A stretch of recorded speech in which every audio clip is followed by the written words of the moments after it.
Hey, it's Chris here. In this video, I want to talk about a group of people that is often really overlooked in all the debates about transgender. And I think it's important that we talk about this group of people as Christians, because I think a lot of Christians are simply unaware of some real medical situations, some real what we would call birth defects that can happen. Many of us are aware when a child is born with 6 toes rather than 5, or has a stump of a third hand protruding out of their arm or foot, or a growth or a lump representing something that was an abnormality genetically. And we recognize that. And in our culture in the West, where we've had access to surgery, and it's more and more happening around the world, oftentimes those kinds of defects are surgically taken care of. Oftentimes we have conjoined twins. Sometimes it's very complex where those twins might share the same heart or something like that, or organs, and we use surgery, if at all possible, to separate those twins so these two individual people can live separate lives. What we often don't recognize is that there are a number of babies born every year, about 1.7% of the population, or about 50 or 60,000 children that are born in this condition that we used to call, it's now pejorative, hermaphrodites. They are born with both male and female reproductive organs in various states of completeness and health and development. So these children that are born that way, it's not always apparent right away. We talk about in the scripture being born male or female. We have male or female, and the male and the female couple together to produce offspring. But what do you do? Because we are a world living under a curse, because Adam and Eve sinned and rebelled against God. We believe that as Christians, and the world is fallen. The world is under a curse, and genetic abnormalities happen all the time. Some things are very frustrating. Some women are born without the ability to get pregnant and have children. Some men are born lacking the ability to produce offspring. And we don't talk about that as some kind of moral failing on their part. It is part of living under a fallen, cursed world. It's part of what makes us long for Jesus to come back and bring in the new heavens and the new earth, so that we can experience total healing, not only spiritual and emotional, intellectual, but physical as well. We want those resurrected bodies, that the DNA will be perfect. And in our world now, our genetics are imperfect. Everybody has some level of imperfection in their body, in their DNA. And some of that imperfection is more prominent than others. And we have about 1.7% of children being born with both male and female reproductive organs or reproductive tissues at various levels of development. Now, it's very extremely rare that both the male and female reproductive organ are fully developed. Often one is more developed than the other, or neither one is fully developed, and it is a genetic abnormality. There's chromosomal reasons for this. This is a medical condition. This child did not ask to be born that way. In the old days, what happened would be that a family would get with the doctor, in the 60s, 70s, probably into the 80s. As a child was born, they'd recognize this and they'd make a decision. They say, okay, well, we wanted a boy, so let's surgically remove the female reproductive tissue and organs, and we'll raise this child as a boy. Or we wanted a girl, so let's remove the male reproductive organs and tissues, and let's raise this child as a girl. And there's often was very early, it was done very early on. So there was no much reflection about, okay, we have this genetic abnormality, this defect, these birth defect. Maybe let's see more about how God made them to be. Let's see who they really are. And a lot of doctors were beginning to realize that we were doing this too prematurely. What we need to do is wait and let the child develop a little. And then further down the road, it would become more apparent to the family and to the person themselves what they want to do about their condition. In a way, medically, they're non-binary, meaning one pole is male, the other pole is female. That's about 98% of us are born that way, where we're male, female. It's clear. There's no other reproductive organ tissue or reproductive organ or hormones in us.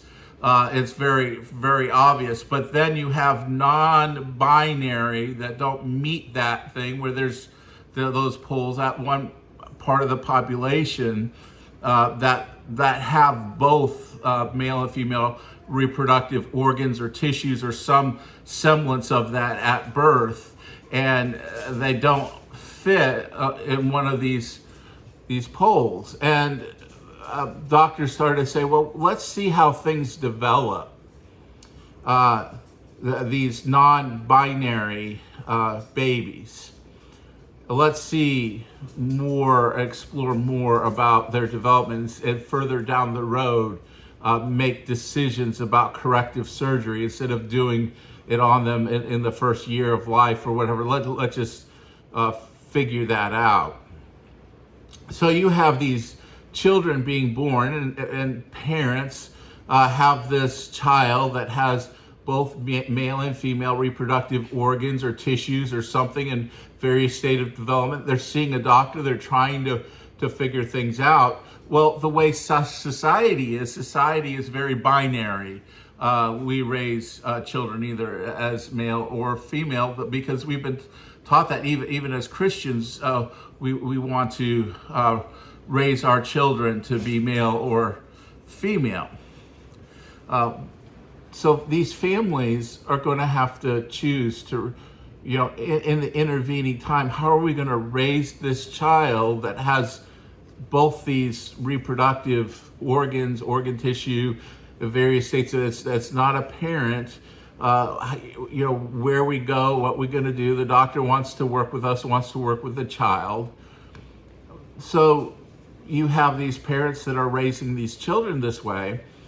And then let's say they're raising the child as a boy, wearing boy clothing, and is given the child a male name. I notice often in these cases, the little exposure I've had in real life is oftentimes the families will give the child a name that could either be male or female name. But again, my exposure is limited into the comments. Maybe those of you who experience this, or maybe yourself have grown up dealing with this, can help Christians understand a lot of the issues that are going on in this kind of situation.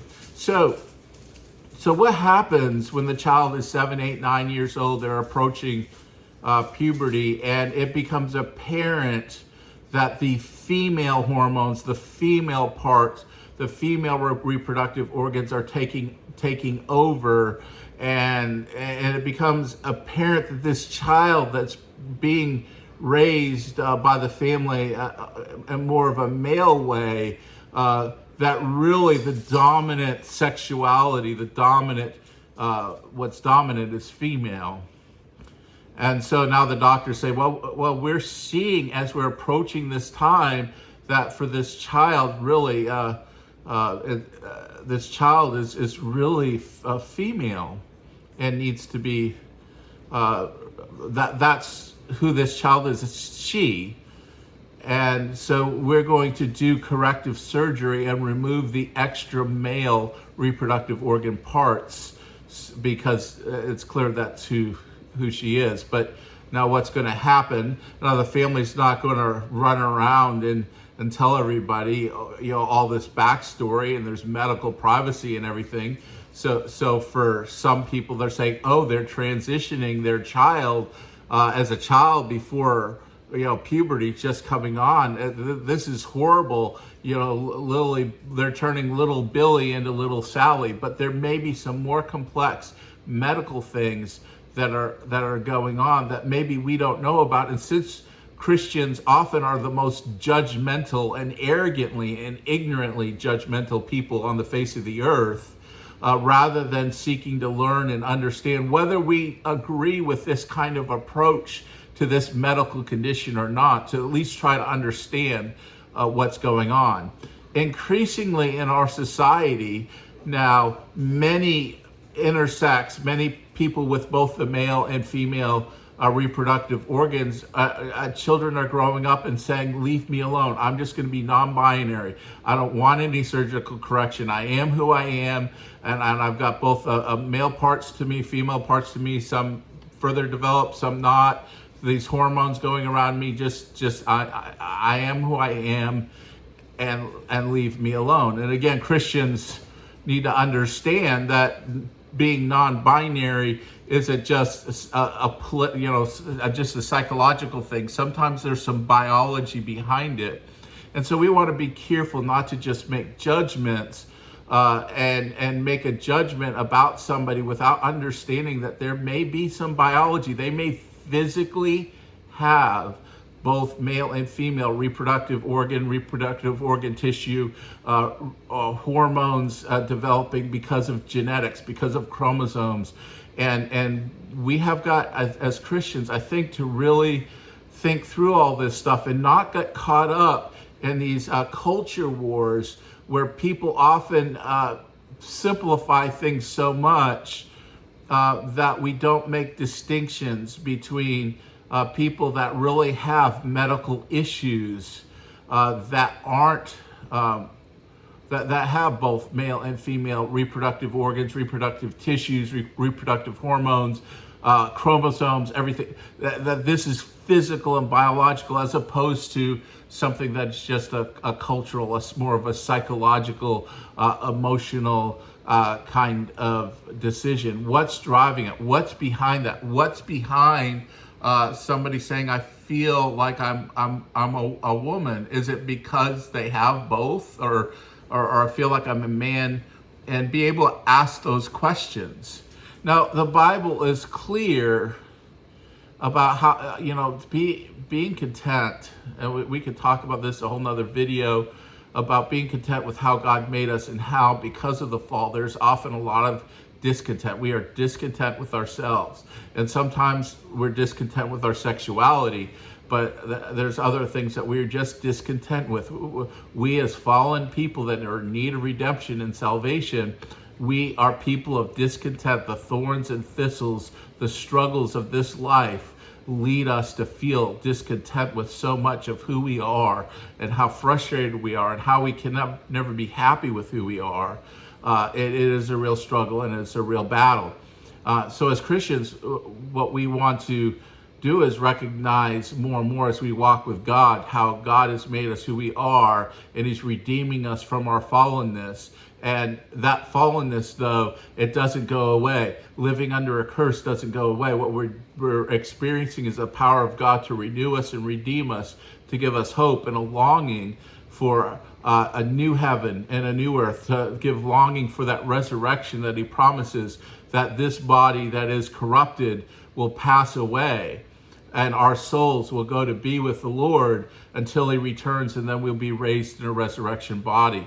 And we want to focus on that hope, and we want to recognize that those that are trapped in these bodies in bondage and decay have various struggles, have various medical issues, and we do want to be very, very sympathetic to what they are and what their struggles are. I have yet to meet anybody that really doesn't long for not having a complicated life, that's not complicated by their own corruption, but by the imperfectness of themselves and of their bodies. People long for that perfection, but it's unattainable in this life. And so we don't want to just presume that these kind of things don't matter deep down to people. And when we're verbally abusive, when we engage in these culture wars without thinking, we have no empathy and no sympathy with people for where they are, we are far away from modeling what Jesus did, where he showed great compassion and empathy, even for people whose lives were very far away from God's design, who practiced sin and struggled with things. And so we just want to recognize that and show compassion. We want to show mercy to people. Please share your thoughts in the comments as we continue to make videos about some of these issues that many Christians may not be aware of because they're not being told by the culture warriors the complexities of the issues before us. And further, I would ask if you know somebody that would benefit from maybe learning a few things, from getting some education, to please share this video. Please bring them into our community as it's growing, so be part of the discussion, so we can grow this community for Christians who want to be thoughtful Christians, who want to be compassionate Christians, who want to be faithful to the Bible without being cruel and judgmental and oppressive. Those who are not Christian, who want to explore maybe more what a real Christianity, healthy Christianity is like. And also you get to listen to my dog bark and whine through this hurricane that we're experiencing too on some of the videos. So there's that too. But anyway, thanks so much for watching, and may God bless you.